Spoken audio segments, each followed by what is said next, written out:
Hello, everybody, and thank you for joining us for today's webcast, How the Endpoint Protection Evolution is Changing Detection and Response. So our speakers today are Ananth, who is the president of NetShurian and was the co-creator of the EventTracker solution, and Steve Salinas, who is head of product marketing at Deep Instinct. Today, Ananth and Steve will give you a little introduction about what they're going to speak about. They'll talk about deep learning and EPP advancements, how to prevent advanced threats, value of fewer false positives, and how EPP improves MDR before turning it back over to me for some question and answer session. All right, without further ado, I'll turn it over to Ananth, president of NetShurian, who will kick this all off. Ananth? Thank you, David, and good day to all of you.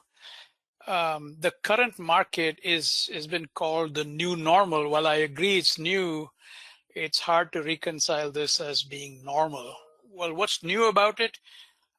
Three things are new about it. One is, of course, that all of us are mostly working from home, and this is a response to the pandemic. It's kind of bizarre because it's the opposite of disaster recovery, for which we practiced a lot. In disaster recovery, the infrastructure was at risk because of maybe a hurricane or a backhoe cutting through the network cable. But here the infrastructure is absolutely fine.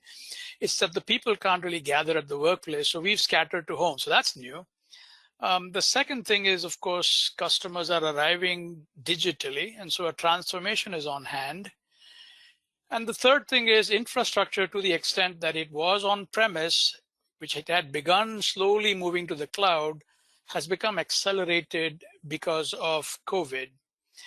In the endpoint world, what this means to us is that the platforms that we typically cover, when we think of enterprise platforms, we have tended to think about, laptops, desktops, that kind of thing.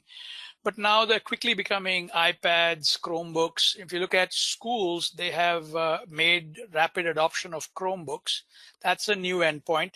You typically never saw this in the enterprise, but you are seeing it now. And so the challenge at hand is to continue to think about security from all of these changes point of view. Now, the good news is that there is an opportunity here, particularly in the cybersecurity world.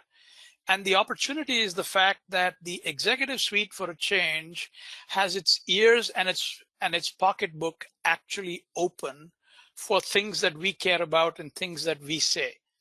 IT now is going to be a key enabler. It's going to be a key driver of operational efficiency and profit, whereas all too often in the past, when we as cybersecurity folk or IT folk came up with some needs, it was seen essentially as a cost center and therefore much less appealing to the executive suite. But because the digital transformation, the fourth industrial revolution is, if you will, is upon us, businesses of all sizes are not only accepting of the fact that change is at hand, but more importantly, they're prepared to make those changes rather rapidly. Decisions that would normally take maybe months, maybe even years, are being taken in a matter of weeks, maybe even days. And that is not something that we have seen often. So you definitely don't want to waste a good crisis. Now, when we say security, of course, we're thinking across the entire kill chain. And to solve for it, which, by the way, you should take the opportunity to do during this transformation, because as I said, both hearts as well as pocketbooks, ears, if you will, are actually open, then think not just in the detect and response space, which is traditionally how EventTracker has been positioned, but in advance of that in the prevention stage, which Steve will speak about at depth. And then maybe even before that, if you remember Roy Rogers, he was a fan of cutting them off at the pass. Well, if you can do that, if you can predict that they will attack, why, that would be even better. And so think in terms, as you're thinking of transformation, think in terms of beyond detection and response to also prevention and, if possible, prediction. Now, we here at EventTracker think of delivery really as a service. And so rather than throw a technology piece at you and leave its management and its care and control as an exercise, instead we deliver outcomes. So our solution is built on 3 layers. At the core, we have not only SIM, or security information and event management, but now also courtesy Steve and his team, deep learning in order to actually protect, to expand from detect and respond and get into actual protection, which is a superior approach and provides you better outcome. Once you get past the technology, then the next thing is to actually have various controls. And so vulnerability management comes into play, IDS comes into play, network traffic analysis comes into play.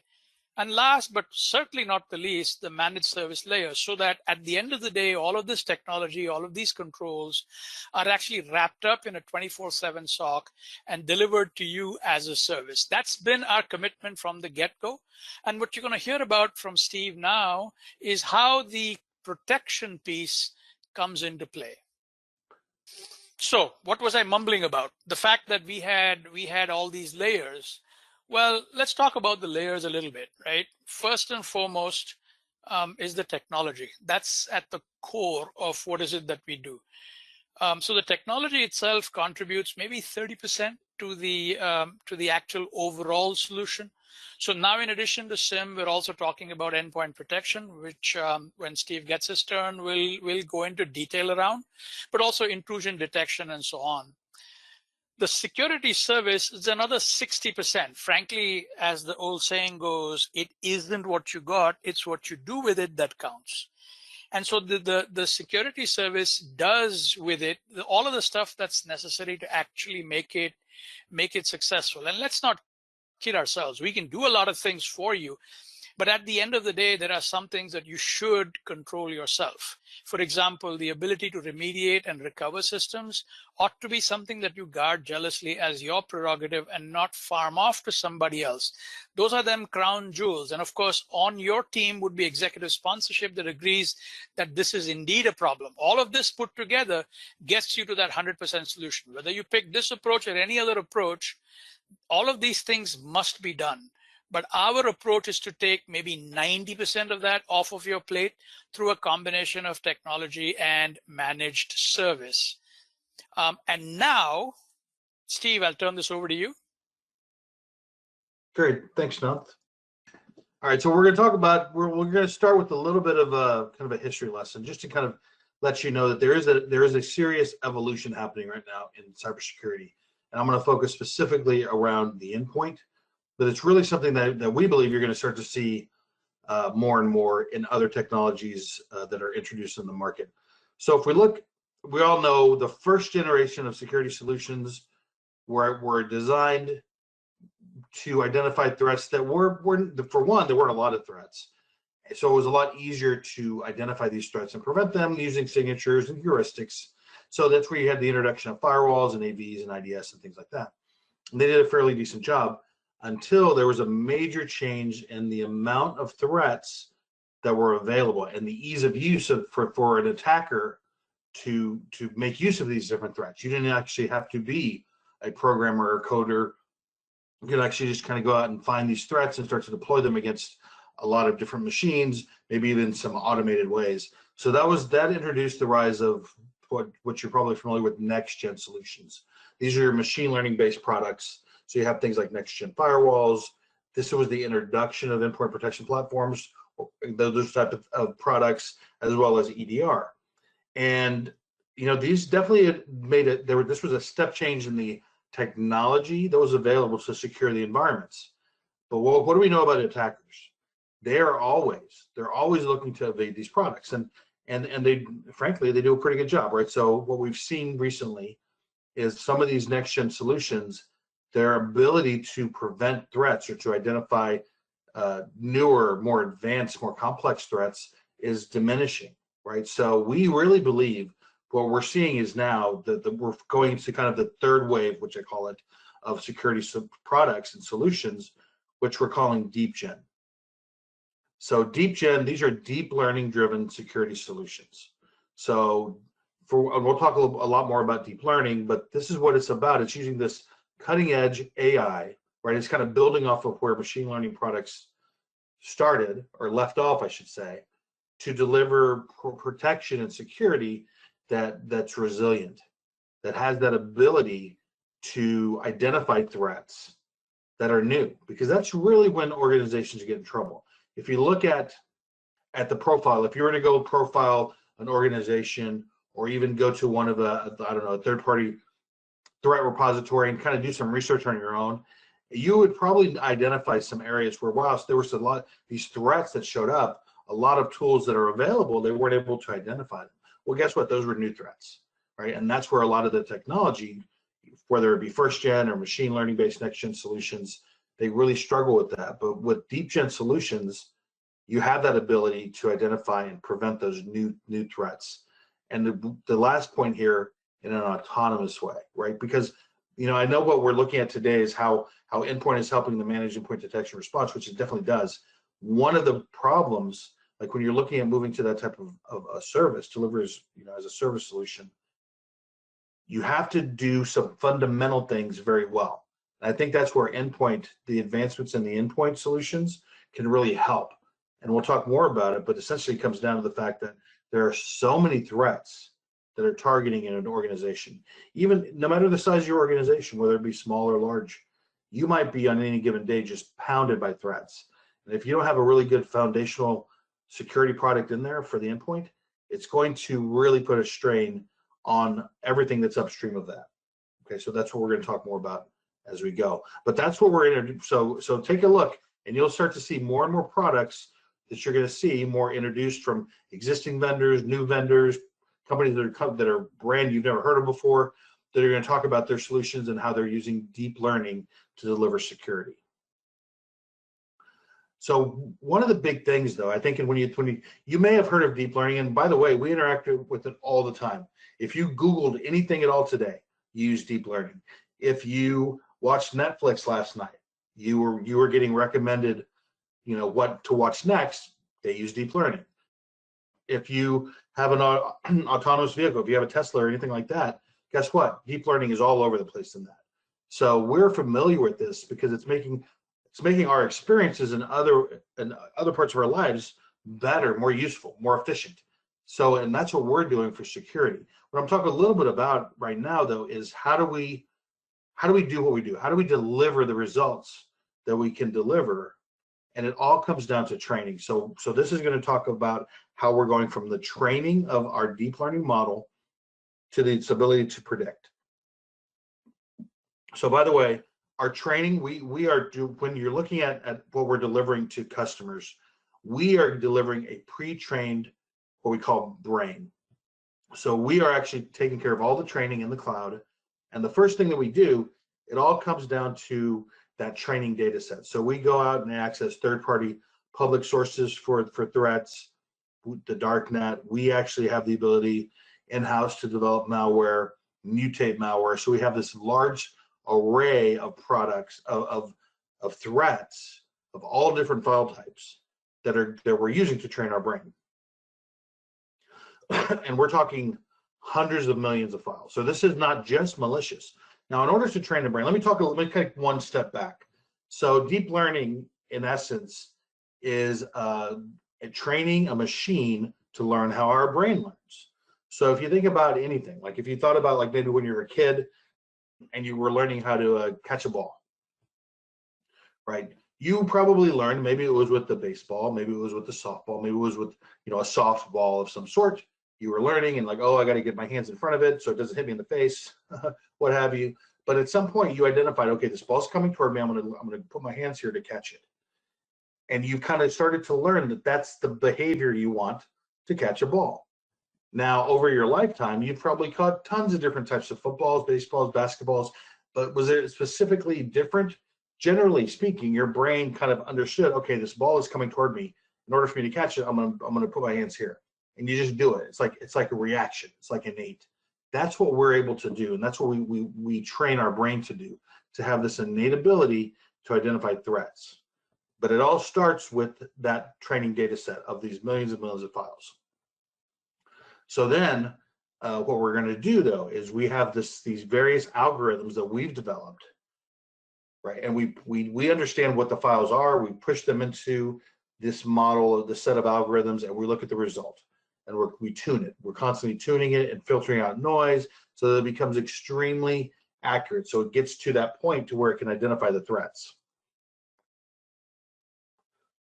As I mentioned, as that training occurs, what's the end result? And this is what is really important. That the D-Brain that works with our endpoint agent, it has that ability to identify threats across multiple different files and operating systems and devices in a very efficient and I'll call it like a quiet way, right? It's not any sort of resource strain on your endpoints at all.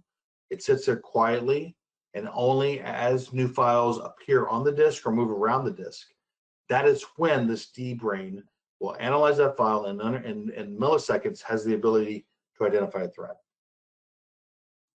A little bit more about that. So as like I said, it's on across multiple devices, multiple file types, and it's making a decision on each and every file. So one of the important things to remember here about deep learning and why can it identify new threats? Each and every time it looks at a file, I kind of like to say it takes like a zero trust approach to files. It doesn't assume that any file is good or bad. It assumes like any sort of file could be a potential threat, right? So that it has to analyze it, and it's making that decision in milliseconds if it's a malicious file or if it's a file that is benign or legitimate and okay to run. So what we are able to do, because of the way that we train it and the amount of data that it's trained on and the way that it works, it has that ability built into it to deliver extremely high accuracy as far as identifying threats with extremely low false positives. Because if you're running a team or if you're on a security team, you know those false positives, they absolutely kill the effectiveness of the team or of the service that you're getting, right? If there are too many alerts that are not accurate, that's just going to mean that the team is wasting time where it could actually be looking at things that are important, right? That's the key. We want to drive down those false positives while increasing the accuracy. So as I mentioned a couple of slides ago, you know, deep artificial intelligence, which both machine learning and deep learning fall underneath, this is not new to security, right? Some products have been talking about using artificial intelligence or machine learning for quite a number of years. But there's a specific difference here that I want to bring up, because this always comes up when we talk to customers and we talk about what we can deliver. And they say, well, this sounds a lot like machine learning. So the answer there is yes and no. Yes, in that both machine learning and deep learning do not use signatures as the primary way to identify threats, right? It's using data to identify a threat. But the way that it uses the data is significantly different, and that's what I'm going to talk about now. So with machine learning, which are in these next-gen type solutions that you probably are very familiar with, they're using a subset of the available threat data. And they're doing that because in order, the way that the machine learning models work, some person, a data scientist with some security expertise, has to look at these threats and identify characteristics of the threats that can be used by the model to make future decisions. So it's going to look at all of the different characteristics, what they call features of the files, and identify a subset of features that the model will analyze to make its decision as whether something is malicious or not. And it's a very linear approach to that. It's basically going down a decision tree, and once it hits a certain score, it's going to say, okay, this is either good or this is something that's malicious. And generally speaking, most of these models only work for PE files, so portable executable files, right? That's really what they're focused on. That's how they work, and that's what they're able to identify threats in. Now, deep learning, we kind of started at a similar starting point in that we have like I mentioned, we have this large training data set, but instead of limiting the use of that data, we feed the entire data into the model. So this is one of the reasons why this training has to happen in the cloud, because it requires a lot of CPU to get this done effectively. And that's why we're using NVIDIA GPUs to get it done. But all we're doing is feeding this data into the model, either with the label of malicious or benign, right? The model itself is taking the decisions, just like our brain would, right? And we don't actually know exactly what's triggering it to decide if it's malicious or benign. So that's what this nonlinear approach is, right? It can take virtually any pathway that it wants to get to a decision, right? To match what we know the label is. So once it gets to do that, that brain is loaded and ready to roll. And it has the ability, the big difference here, and since we are not engineering features, what that means is when you look at the deep learning approach to threat detection and prevention, we can cover a lot more file types. I mean, we cover so many different file types because all we need to do, we already have kind of the algorithms in place. All we need is to identify the training data set, right? So like we cover Office documents, PDF files, jar files, any sort of number of different threats, because guess what? The attackers, they know machine learning models really only look at PE files. So they're looking at other ways to deploy their threats. With our approach, our deep learning approach, they're going to get caught because we can support so many different file types. So that's why it says here 0 time to support new file types. We have that ability to continually evolve, and that's what we do. And one of the things I did not mention on the previous slide is once our deep learning model is trained and deployed into an environment, that model itself is only updated twice a year, right? And so it has a staying power, or what I call resilience, with its ability to identify threats. So a little bit more, kind of touched on some of this stuff already, but just to reinforce that these advancements, this is really changing the way you protect your endpoint, right? If you think about all the way back when you used to have to deploy, and some people still do, but deploy constant signature updates, and oh, this one didn't go out, and that one didn't go out, and oh, this machine is now blue screened, or all of this maintenance that was required around protecting your endpoints. Our approach is different. It's very quiet. It's very minimal in the amount of investment you need to make in maintaining that. But it's better. It's significantly better for the reasons that I mentioned. It's using that 100% of the raw data. Has that ability to make those decisions very autonomously by itself in that non-linear approach across tons of different file types. And the last point here, anywhere, is really important. Like Ananth was mentioning, people are all over the place. They're working at their houses. They're working, maybe not in the Starbucks, you can go in some place depending on where you live. But I mean, the fact that their endpoint is now not behind the security of your firewall. It's anywhere. So what's really, really important today is to ensure that it stays protected. And that's what our solution can deliver, because all of those decisions are made on the endpoint. That deep learning model is deployed on the endpoint and protecting it 24/7. So one of the things I want to talk briefly, and just a couple more slides, and I'll turn it back over to Ananth, is we do get a lot of questions around fileless attacks, right? Because that is the attackers. They love to use obviously executables, but they also like scripts.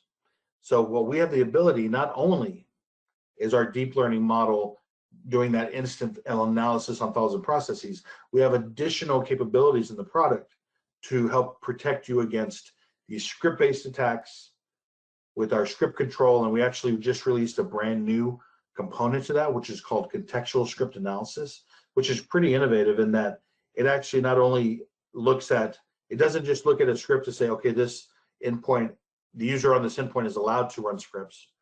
It actually says, okay, this script, what is the script trying to do? It's actually looking at all the calls in the script, and if it identifies anything malicious, it can block it. So that's something that's really interesting and very valuable, and that's part of our solution as well. So another common thing is dual use, where the attackers are doing living off the land attacks. So this is where they're using a very legitimate tool to try to carry out some attack. One of the things, though, that I think the big advantage that we deliver is the static file analysis, because one way or another, attackers, whether they've already somehow got into your environment and they're doing one of these living off a land attacks, and they're moving files around and they're trying to bring down some tools, if our deep instinct D-brain is on that endpoint, it's going to see that that's happening, and it's going, like I said, it's going to analyze every single file and process that tries to move or get started on the machine. And if it identifies it as malicious, it stops it. So it really is a great way to protect yourself against these living off the land attacks. And then finally, code injection. That's where attackers are using different methods to inject code into memory, right? With the idea that, well, I'm not touching the disk, and so maybe I can go unabated or undetected, I should say. but we do have that ability as well. Again, static analysis is always there to identify any sort of thing that's moving around or process that's starting. We have behavioral analysis to looking specifically for threat type behaviors so that we can identify those and stop them. So not only do we have just a very rock solid approach to that pre-execution, what we call zero-time analysis of files and processes, we have a great solution to help protect you against FILOS attacks as well. Here's just one example of the brain. So one of the things, if you go to our website, and what I constantly will do is I'll look at new attacks that have occurred, and I go back and test and say, well, how far back did our brain, which we also call the neural network, was it able to prevent this attack? So this is just 10. Recently, the latest one I did was this ransomware EXX, which was, it's kind of a really nasty ransomware actually, where it's deployed manually, where the attackers get in some way, and then they actually use this ransomware, they kick it off manually. Not good, right? It's not good for your organization if that happens. So I grabbed a sample of it and I ran it against a brain that was trained in November of 2018, and sure enough, it identified this brand new ransomware as malicious. So that's 22 months after the brain is trained, right? So, and I don't think I reinforced it, but just to be clear, once we train that brain, no additional training occurs, right? It has that ability. It has that ability innate in it to identify that. If it never connects to the network again, it's always going to have that ability to identify threats. And this is just an example of its staying power, right? That it has the ability to identify something almost 2 years after it was trained as still as malicious. So last thing I'll mention is like, well, what does this matter to this managed detection response? Really, the way that I look at this and the way we look at it is if you can stop a threat from impacting an environment before it has the ability to do any harm, it's going to have benefits anywhere upstream of that. So that's what this represents. So we have this resilient prevention that we can deliver with everything that I talked about, right? Our static analysis, our script-driven, our context-driven strip prevention, the ransomware prevention, FILOS attacks, behavioral analysis. So this is all sitting there at the beginning, at one of the attacker's favorite targets, right? The endpoint. So as the threats come in, we have that ability to capture, to identify and prevent the majority of those threats. Can you guarantee 100%? No, no one can. But we can really cut that down, right? To where you have the other services that are being offered there to identify the threats. It's going to have a much better job of doing that, because you know why? It's, for one, there aren't going to be as many, and you're not going to get a ton of false positives either. So that the team and the service that you're getting can be much more focused and much more in tune to what you need, right? You want to improve you want to have a very resilient security across your environment. So we really believe that if you start with this fundamental building block of security, you get that in place, everything else that's involved in securing your environment is going to be much more effective, much more efficient, and you're going to just be much more secure. I mean, that's really the best way I can say it. With that, I'll turn it back over to Ananth. Thank you, Steve. This is particularly timely. Guys, our SOC has seen a couple of variants of ransomware this week alone. One was Wasted Locker that Steve showed you, a variant of that, a zero-day variant of that. And another, if you haven't seen the news, the FBI has put out a warning today that ransomware is out and about, particularly at hospitals. 5 have been attacked in this past weekend. Now, the FBI is not usually one to be, screaming the sky is falling.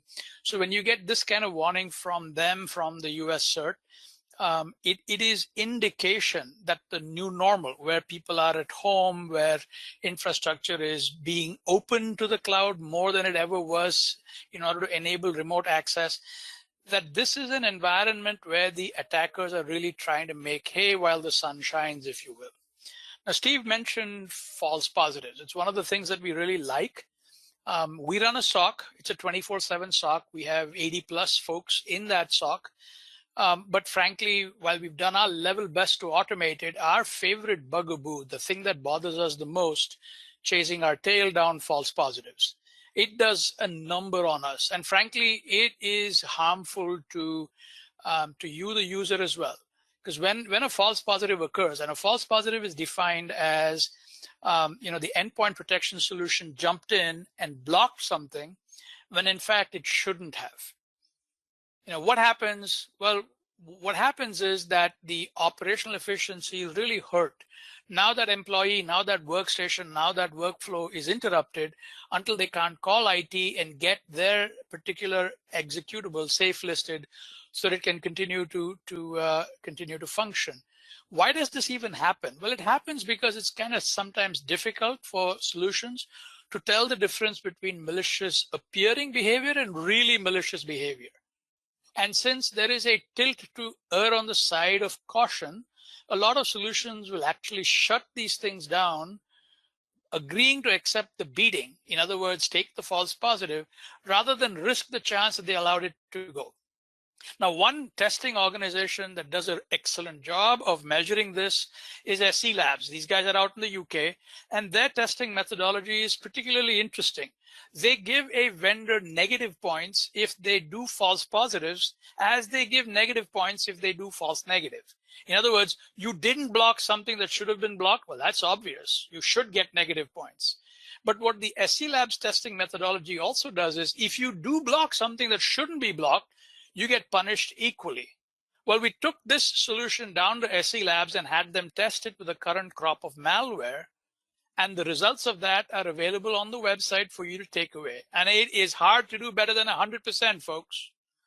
So the value of fewer false positives is not just for our team. Did I go on mute for a while? Just for a second, we got you back now.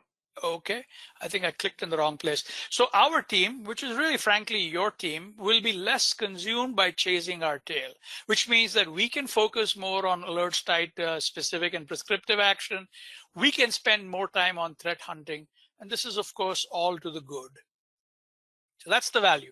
Now you have a fully functional, operational, and now focused SOC. Right? What we've done with the marriage of Deep Instinct to our traditional EventTracker solution is expand the scope beyond just detect and respond to protection. You might have heard the word MDR, managed detection and response. What's better than MDR? Well, the answer is it's MTP, managed threat protection. Don't just detect and respond. Don't just assume that you're going to get breached. Heck, if you can avoid it, if you can prevent it, why not prevent it? And that's what this technology essentially does from us. But in the back, because we said that this isn't just a piece of technology we're throwing at you, but instead it is a fully operational 24/7 SOC, there is a whole band of brothers that are working at it, men in black, if you will, that are out there trying to make the planet safe. You want to look at some of the catches that we've had of the day? What is it that we've done with this technology? Come on down to our website and you'll see little snippets of what we've been able to do with this team and this technology in particular. So in conclusion, use the digital transformation time to up your game. Don't just think about going in order to put some band-aid around the things that are broken. Now is the time when the management has their ears open and their pocketbook open. Think about revamping your security solution. See, in 2021, when we sort of kind of can come back, things are going to be much worse from a security standpoint. Some of the workforce is not coming back home. They're going to remain remote. You might be doing this. Fully 70% people that are looking for a job in 2021 are going to factor in the availability of telecommuting. No one wants to sit an hour on the 405 or the 495. So some of what you're seeing as normal now will remain so, which means that the threats are going to continue to be something that you have to pay attention to. A solution like this that covers all aspects of predict, prevent, detect, respond, that is delivered as a service, that is install and forget, that learns, that is trained back in the factory and doesn't require updates, that if you were to teach that kid how to catch a ball in the Dominican Republic, why then you can move him to Yankee Stadium and give him a 7-figure contract and he still knows how to catch a ball. A fast ball, a low ball, a high ball, back at the warning track, leaping up with his glove.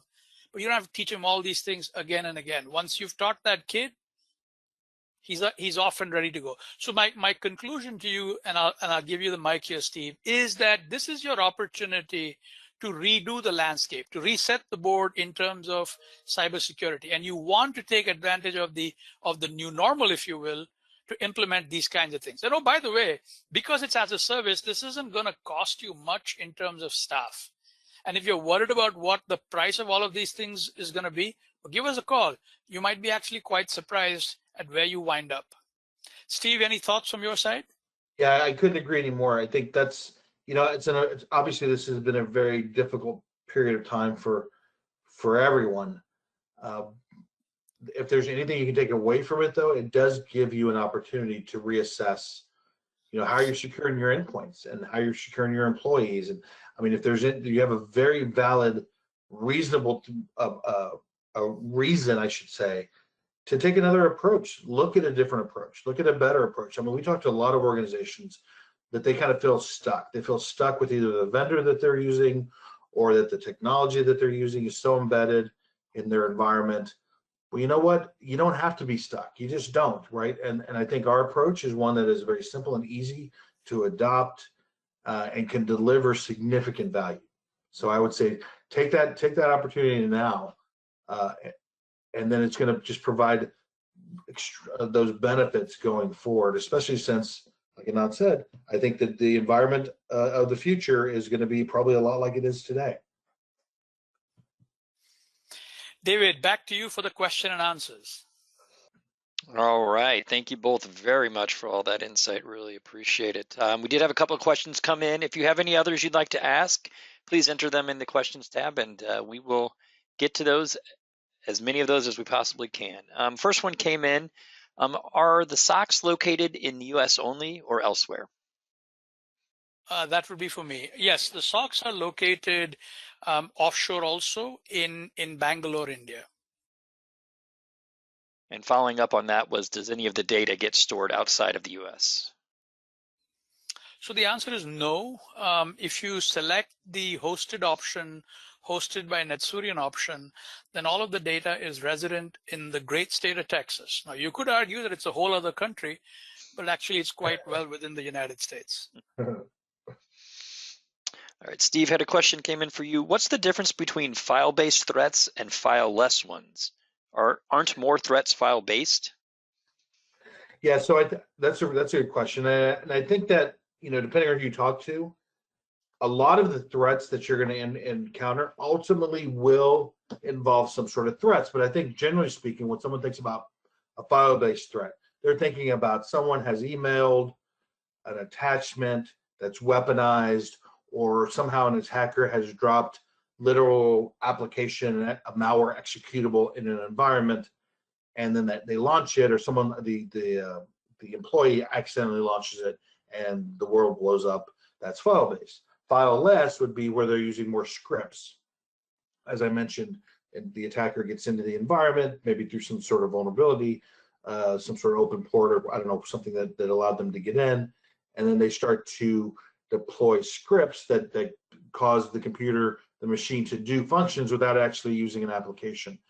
But the important part isn't so much understanding the difference there, it's that you have the ability to identify both. And we have that ability to prevent those file-based attacks from ever even running, and then have the ability to identify those scripts, especially with our new context-based script analysis, which we actually just did a webinar on a couple of weeks ago. It's on our website.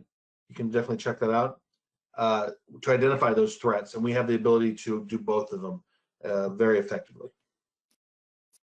All right.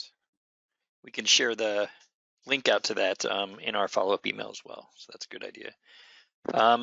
I think this one could go to either one of you. Is EPP antivirus still the recommended security foundation or starting point? Oh God, no.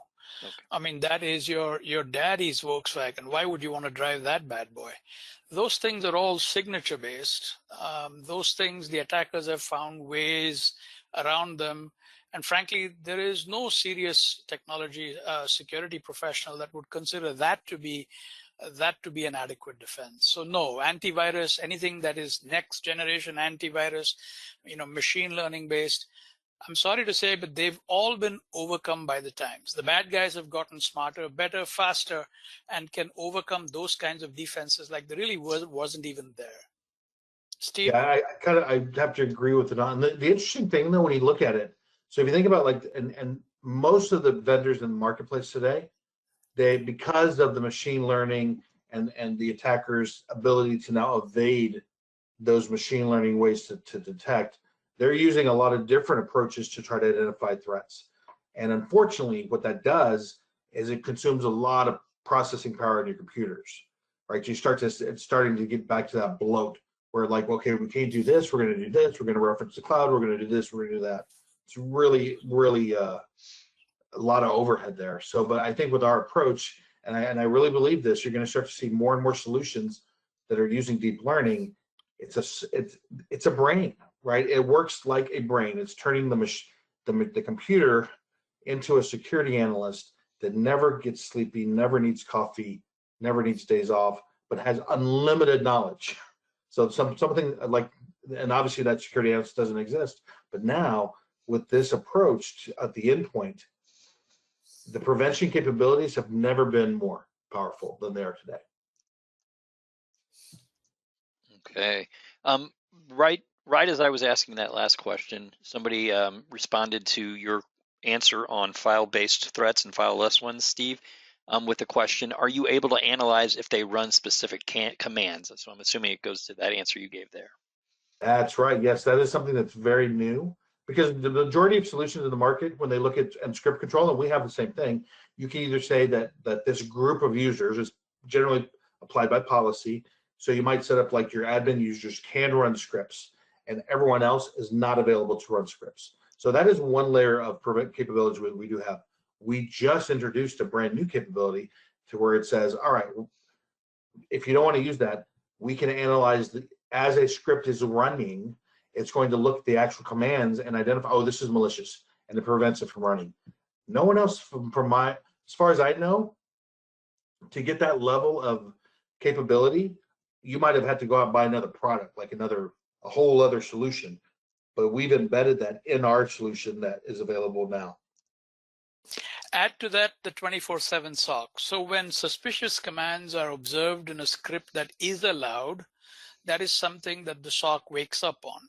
And so they get an opportunity, a second chance, if you will, a pair of suspenders to the belt that Deep Instinct is providing to make sure your pants don't actually fall down. So the SOC will then analyze what is it that has happened in the script, including which path did it fire from, what was the username that was used to fire it, what machine did it run on, in order to make a secondary decision on whether this is good or still it's a concern for us. It may have already executed, too late to stop it, but now the race is to try and catch it before it gets out to do more damage. And that's where a managed solution adds value over and above what the brain is providing you automatically, instinctively, and in real time on the endpoint.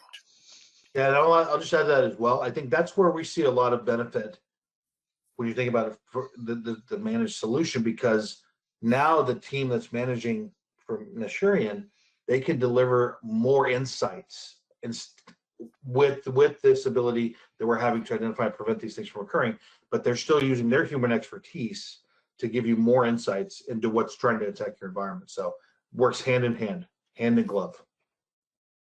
Question came in, does EventTracker still look at traditional signature-based attacks, Ananth? EventTracker itself is a SIM. So as part of our SIM or SIEM, Security Information Event, we're not an antivirus. And so we typically don't have what an antivirus does, which is signature-based. However, as part and parcel of our solution, the agent is constantly updated with a collection of indicators of compromise, or IOCs, that are derived from our threat team and stored at our threat center. Should the endpoint solution, should you be fortunate enough to have the Deep Instinct solution, then that else, whatever it is that you've got, maybe your antivirus legacy, or maybe your Defender, or whatever else is it that you've got, might allow stuff. And if it does allow stuff, why then the secondary protection is that the EventTracker solution will consult its collection of safe and unsafe list to determine now whether that should be blocked, yes or no. So it does exist, but it is there in a secondary capacity. The primary focus is on whatever you've selected for endpoint protection. What are the prevention methods available with AI-based EventTracker? Well, there are a couple of ways, right? One is what's going on rises to the level of being blocked, in which case, of course, the executable is blocked, but it may not just be an executable. It could be a PDF file that has malware in it. Did you notice that Deep Instinct isn't limited to PE files? Did you notice that it can think about JavaScript? It can think about, obviously, PowerShell. It can think about PDFs, which, by the way, do actually contain malware. Have been known to contain malware. So obviously, one action on detection and confirmation that the brain thinks this is malicious is blocking. The other is that it is allowed, however, an alert is fired, which means that the human analyst gets involved in order to take a secondary look. And of course, the SOC looks at everything anyway, even if it's blocked. You know, for instance, if it's blocked and you start to see bing, bing, bing, bing, bing, block, block, block, block, block, at 5 or 10 or 15 or 20 different locations around the network, well, there's more than just solving for the endpoint, right? You've got a coordinated attack. This thing may be spreading, need to worry about how to lock this thing down, minimize the damage. What else is it doing? Is it maybe not doing just endpoint? Is it maybe trying to log in other places? Is it trying to pass around malware, with something like PSExec, or is it trying to crack passwords with something like Mimikatz? And these are all clues that the SOC is able to get off of the alerts. So you have prevention events, and then you have detection events. Of course, if it crosses the threshold, Deep Instinct would prevent it. If it's allowed, you get secondary protection from the EventTracker sensor. And if that's still allowed, why then you get a third set from the EventTracker SOC. Okay. Steve had a question come in for you. Who is the audience, or what firms benefit most from MDR and advanced endpoint security? Well, I mean, I think that depending on your team makeup, anyone, broadly, I'll say anyone's going to benefit from improved endpoint protection. Whether you're a very large organization with endpoints scattered across the world, obviously, and then working with an MDR provider or service provider makes a lot of sense as well, because scaling with the appropriate resources to manage that is very difficult. I think that it's really around understanding that here's one of the things I think there's a common misconception, and people even have it. I don't know. I think that there's some sort of innate thought that, well, I'm just a small regional company. Who's going to target me? Until you're targeted, until you're compromised, until your machines go down, until, not to get people scared, but that's what happens, right? You don't think, like, I just the other day, I mean, I talked to small, it just happened to be a school district, and they're like, who's going to target us? And sure enough, they didn't get targeted, but the one down the street did, the one in the same county did. And they're down, and it's going to take them 2.5 months or so to get back up and running. So I think we cannot underestimate the attacker's ability to deploy wide-scale attacks across a large industry or a small industry, right? The automated tools that are available to them today are pretty crazy. And once they get a hit, it's kind of like fishing. They're going to put 100 lines in the water, and they all have the bait, and whichever one catches whatever fish gets on that hook, that's who they're going to go after. It might be a large organization, it might be a small one, could be you, right? And if they get their hooks into you and you're not protected correctly or well enough, it's going to be a problem, right? There's going to be recovery time. There's going to be maybe data lost, reputation hits. I mean, it's not great, right? So I hate to say anyone wouldn't benefit from that. I think everyone could benefit from that. It's a matter of your internal capabilities versus your external capabilities, right? So there's a mix there. There's going to be some sort of mix that's going to be right for you. But I think looking at how you're protecting those endpoints, everyone needs to do that. Everyone needs to. After all, as the old joke goes, the only secure computer that is one that's buried 6 feet underground with its power and network cable cut off. And if that isn't you, well, then you'll benefit from this. Yes. Okay. Well, those are all the questions that we had come in. I want to thank Steve and Ananth. I want to thank you both for your time today and for all the insight you offered. And to the audience, thank you so much for joining us. Thank you again, Steve. Thank you again, Ananth. And have a great rest of your day, everybody.